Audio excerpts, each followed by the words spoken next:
بسم اللہ الرحمن الرحیم الحمدللہ رب العالمین اللہم صلی وسلم وبارک علی من نسبہ سیدنا و مولانا محمد احمد حامد محمود حبیبک النبی الامی الرؤوف الرحیم وعلی آلہ واصحابہ اجمعین وبارک وسلم وصلی علیہ۔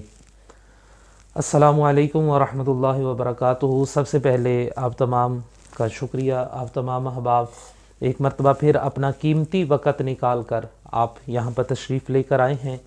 اللہ تعالیٰ آپ سب کو جزائے خیر عطا فرمائے۔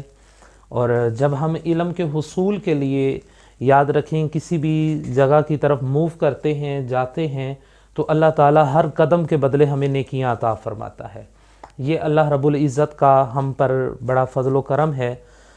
اب عن قریب ایک رات ایسے آنے والی ہے جس رات کی بڑی فضیلتیں ہیں، اور اس رات کو 15 شعبان المعظم کی رات کہا جاتا ہے، اور اس رات کی بڑی فضیلتیں ہیں، اور اس کے بارے میں باقاعدہ طور پر کلام مجید فرقان حمید میں اللہ رب العزت نے اس کے متعلق ارشاد بھی فرمایا۔ ارشاد فرمایا بسم اللہ الرحمن الرحیم حامیم والکتاب المبین انا انزلناہ فی لیلۃ مبارکۃ انا کنا منذرین فیہا یفرق کل امر حکیم امرا من عندنا انا کنا مرسلین۔ ترجمہ اس کا بڑا ہی خوبصورت ہے۔ فرمایا حامیم، قسم اس روشن کتاب کی کہ بے شک ہم نے اسے نازل فرمایا برکت والی رات میں، بے شک ہم اپنے عذاب کا ڈر سنانے والے ہیں۔ اس رات میں ہر حکمت والے کام کا فیصلہ کیا جاتا ہے، ہماری طرف امر کے بے شک ہم ہی بھیجنے والے ہیں رحمت کے لیے۔ یہ اللہ رب العزت نے بڑا کرم فرمایا ہے۔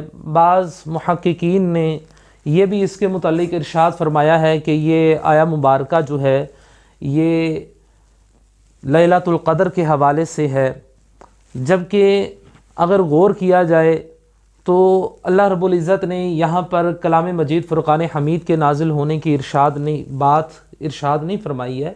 اللہ رب العزت یہاں پر جو بات ارشاد فرما رہا ہے، جو ہم کو سمجھائی جا رہی ہے، وہ اس فضیلت والی رات کے متعلق ارشاد فرمائی جا رہی ہے، اور اس کے متعلق ایک نہیں، دو نہیں، کتنی ہی اس کے متعلق حدیثیں جو ہیں وہ موجود بھی ہیں۔ اور یہاں تک کہ اس رات کو شب برات کا جو اس کو خاصیت حاصل ہے، اس کے متعلق بھی حضرت امام غزالی رحمۃ اللہ تعالیٰ علیہ اپنی شہرۂ آفاق کتاب مکاشفۃ القلوب کے اندر اس کے نام آپ نے متعدد اس کے نام درج فرمائے ہیں۔ آپ فرماتے ہیں کہ اس کو گناہوں کی معافی کی رات بھی کہا جاتا ہے، اس کو شب حیات، شب مغفرت بھی کہا جاتا ہے، شب آزادی، لیلۃ الشفاعہ، شب شفاعت بھی کہا جاتا ہے، لیلۃ القسمہ و تقدیر، تقدیر اور تقسیم کی رات بھی اس کو کہا جاتا ہے۔ اسی طرح صاحب کشاف نے اس رات کے 4 نام اور بھی ارشاد فرمائے ہیں۔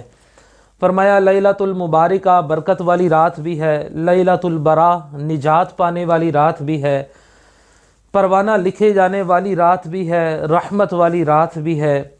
اس کے اوپر مفسرین نے بڑے اقوال جو ہیں وہ اس کے اوپر اکٹھا فرمائے ہیں۔ اس رات کے بارے میں بے شمار روایات جو ہیں وہ بھی منقول ہیں۔ حضرت سیدنا ابوبکر صدیق رضی اللہ تعالیٰ عنہ اور جلیل القدر صحابہ کرام علیہم رضوان جو ہیں وہ حضرت علی المرتضیٰ رضی اللہ تعالیٰ عنہ، حضرت اماں عائشہ صدیقہ سلام اللہ علیہا، حضرت معاذ بن جبل، حضرت ابو ہریرہ رضی اللہ تعالیٰ عنہ، حضرت عوف بن مالک، حضرت ابو موسیٰ اشعری رحمۃ اللہ تعالیٰ علیہ، حضرت عبداللہ بن عمر بن عاص رضی اللہ تعالیٰ عنہ، حضرت عثمان بن ابی العاص رضی اللہ تعالیٰ عنہ، اس طرح اور بہت سارے صحابہ کرام نے اس رات کے متعلق بہت سارے ارشاد فرمائے ہیں، جو حضور نبی پاک صلی اللہ تعالیٰ علیہ وآلہ وسلم سے انہوں نے سماعت فرمائے ہیں، اور وہ ہم تک وقتاً فوقتاً جو ہیں وہ پہنچے ہیں۔ تو اس رات کی اللہ رب العزت نے بے شمار فضیلتیں عطا فرمائی ہیں۔ حضرت امام حسن رضی اللہ تعالیٰ عنہ، حضرت امام حسن رضی اللہ تعالیٰ عنہ سے کسی نے پوچھا کہ آپ اس رات کو کس طرح سے گزارتے ہیں؟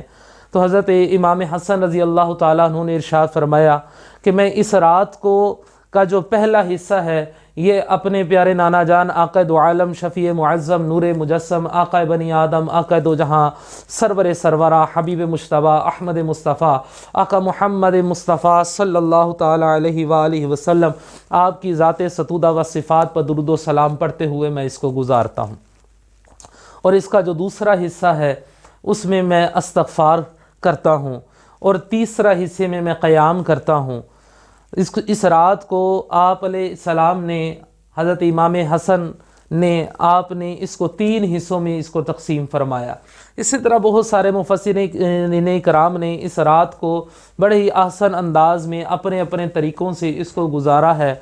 اور اگر کوئی بندہ یہ بات کہے کہ حدیث شریف میں تو اس کا کوئی جواز نہیں ملتا، تو جب پہلی دلیل ہی اس کی قرآن سے مل رہی ہے تو آج کل بہت سارے ویلے مفتی بھی ایسے آ گئے ہیں کہ جو کہ اس رات کی فضیلت کا انکار بھی کرتے ہیں کہ شعبان المعظم کی رات کی تو ایسی کوئی فضیلت نہیں ہے جو حضور نبی پاک صلی اللہ علیہ وآلہ وسلم نے ارشاد فرمائی ہو۔ اور بلکہ بہت سارے لوگ تو اس کو یوں بھی کہتے ہیں جی ضعیف حدیثوں کے اندر اس بات کا ذکر ہے۔ تو بہرحال بہت سارے، میں تو ان کو نادان کہوں گا کہ جو اس رات کی فضیلت سے انکار کرتے ہیں، بلکہ اس طرح بھی کہا جائے تو اس میں کوئی مبالغہ آرائی نہ ہوگی کہ کسی بزرگ سے کسی نے پوچھا کہ حضور شب قدر کی رات کون سی ہے؟ اللہ اکبر۔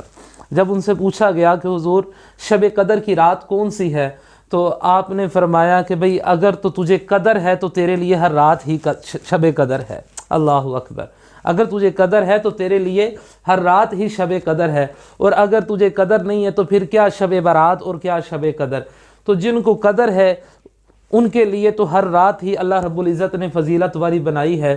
اور اس رات کے متعلق یہ بات بھی آتی ہے کہ اللہ رب العزت آسمان سے دنیا کی طرف نزول فرماتا ہے اور اپنے بندوں سے مخاطب ہو کر ارشاد فرماتا ہے کوئی مجھ سے مانگنے والا میں اس کو خیر عطا کروں، ہے کوئی مجھ سے رزق مانگنے والا میں اس کو رزق عطا کروں، ہے کوئی مجھ سے اولاد کا طلبگار میں اس کو اولاد عطا کروں، ہے کوئی مجھ سے خوشیاں مانگنے والا میں اس کو خوشیاں عطا کروں، ہے کوئی مجھ سے راحت مانگنے والا میں اس کو راحت عطا کروں، ہے کوئی میری محبت کے اندر آنے والا میں اس کو اپنی محبت عطا کروں۔ الغرض کہ اس رات میں اللہ رب العزت سے جو بھی مانگا جائے اللہ رب العزت اس کو عطا فرما دیتا ہے۔ تو اس رات کے متعلق اور بھی بہت ساری باتیں ہیں، مگر آج مخصوص چیزیں میں نے آپ کے سامنے رکھنی ہیں۔ اس رات کے نوافل کے متعلق اور اس کے روزوں کے متعلق جو بات ہے وہ میں آپ کے سامنے رکھنا چاہتا ہوں کہ اس رات کے نوافل کے متعلق جو ہے وہ کسی حدیث کے اندر کوئی الفاظ موجود نہیں ہے کہ حضور نبی پاک صلی اللہ تعالیٰ علیہ وآلہ وسلم نے اس رات میں اس طرح سے نوافل ادا فرمائے ہیں۔ ہاں، بزرگان دین سے بے شمار اس کے اقوال ملتے ہیں کہ بزرگان دین نے، اولیاء کاملین نے، اولیاء صالحین نے اس رات کے اندر اس طرح سے نوافل ادا فرمائے ہیں۔ بہت سارے نوافل ہیں، وہ آپ جس طرح چاہیں وہ نوافل آپ ادا کر سکتے ہیں۔ آپ دو دو کر جتنے بھی نوافل ادا کریں وہ کم ہے، اس کی بارگاہ میں سجدہ ریزی کرنی ہے۔ جتنا بھی ہم اس کی بارگاہ میں سجدہ ریزی کریں گے تو اتنا ہی کم ہے۔ اور رہ گئی اس کے جو روزوں والی بات ہے، اکثر لوگوں کو اس کے متعلق غلط فہمی ہوتی ہے کہ وہ کہتے ہیں کہ اس کا روزہ نہیں رکھنا چاہیے، کوئی کہتا ہے کہ روزہ رکھنا چاہیے۔ تو یاد رکھیں شعبان المعظم کا روزہ جو ہے 15 شعبان کا روزہ یہ فرض روزہ نہیں ہے، یہ نفلی روزوں کے اندر آتا ہے۔ اور حضور نبی کریم صلی اللہ تعالیٰ علیہ وآلہ وسلم نے باقاعدہ طور پر اس کے اوپر ارشاد فرمایا ہے کہ جب تم کوئی نفلی روزہ رکھو تو اس کو اکیلا روزہ نہ رکھو، چاہے وہ عاشوراء کا روزہ ہو، چاہے وہ شعبان المعظم کا روزہ ہو، چاہے وہ رجب کا روزہ ہے، کوئی بھی دیگر نفلی روزے ہیں تو ان کو تم ایک روزہ مت رکھو، اس کے ساتھ دوسرا روزہ ملا کر رکھو۔ اگر آپ 15 شعبان المعظم کا روزہ رکھ رہے ہیں تو اس کے ساتھ آپ یا 14 کا ملا کر رکھ لیں یا اس کے ساتھ 16 کا روزہ ملا کر رکھ لیں۔ اسی طرح آپ اگر رجب کا روزہ رکھ رہے ہیں 27 کا روزہ رکھا ہے تو اس کے ساتھ آپ 26 کا یا آپ 28 کا روزہ جو ہے وہ اس کے ساتھ ملا کے روزہ رکھیں۔ اسی طرح سے عاشوراء جو ہے وہ 10 محرم کا روزہ اگر آپ رکھ رہے ہیں تو اس کے ساتھ آپ 9 محرم کا روزہ رکھیں یا 11 محرم کا روزہ رکھیں، اکیلا روزہ نہ رکھیں۔ حضور نبی پاک صلی اللہ تعالیٰ علیہ وآلہ وسلم کا باقاعدہ طور پر اس کے اوپر واضح حدیث بھی موجود ہے۔ تو اس لیے اس کے زیادہ وہ بعض پرس کے اندر نہیں جانا چاہیے کہ یہ دیکھیں اللہ کا ذکر کرنے کے لیے بھی کوئی بہانہ تلاش کرنا ہوتا ہے کہ جی اللہ کا ذکر بھی ہم کریں، اور اس کے لیے بھی ہم نے وہ حدیثوں کا اور دوسری تیسری چیزوں کا ہم نے مطالعہ کرنا ہے کہ اللہ کی سجدہ ریزی کرنی ہے بھی جب مرضی کرو، اس کے لیے کوئی فکس نہیں کر دیا گیا کہ آپ نے شعبان کی رات کو ہی اللہ کی عبادت کرنی ہے۔ اور ویسے بھی یہ شعبان المعظم کے متعلق بھی حضور نبی پاک صلی اللہ تعالیٰ علیہ وآلہ وسلم کا ارشاد گرامی ہے۔ حضور نبی پاک صلی اللہ تعالیٰ علیہ وآلہ وسلم نے ارشاد فرمایا کہ شعبان میرا مہینہ ہے اور رمضان جو ہے اللہ کا مہینہ ہے۔ اس کی اس سے بڑی اور کیا فضیلت میں آپ کو بتا سکتا ہوں کہ جو مہینہ، جس مہینے کو اللہ کے پیارے نبی صلی اللہ علیہ وسلم نے اپنا مہینہ ارشاد فرمایا ہے اور فرمایا کہ یہ مہینہ میرا ہے، تو جس کی خاطر اللہ رب العزت نے ساری کائنات کو تخلیق فرمایا ہے، تو یہ جب اس کا مہینہ ہے تو اس مہینے کی کتنی برکتیں ہوں گی۔ تو اللہ رب العزت کی بارگاہ میں دعا ہے کہ اللہ رب العزت ہمیں صحیح معنوں میں قرآن و حدیث پر عمل پیرا ہو کر دوسروں تک پہنچانے کی سعادت اور توفیق عطا فرمائے۔ اللہ رب العزت ہمیں قرآن و سنت سے فائدے حاصل کرنے کی سعادت اور توفیق عطا فرمائے۔ اللہ رب العزت ہمیں زیادہ سے زیادہ علم دین حاصل کرنے کی سعادت اور توفیق عطا فرمائے۔ آمین بجاہ النبی صلی اللہ تعالیٰ علیہ وآلہ وسلم۔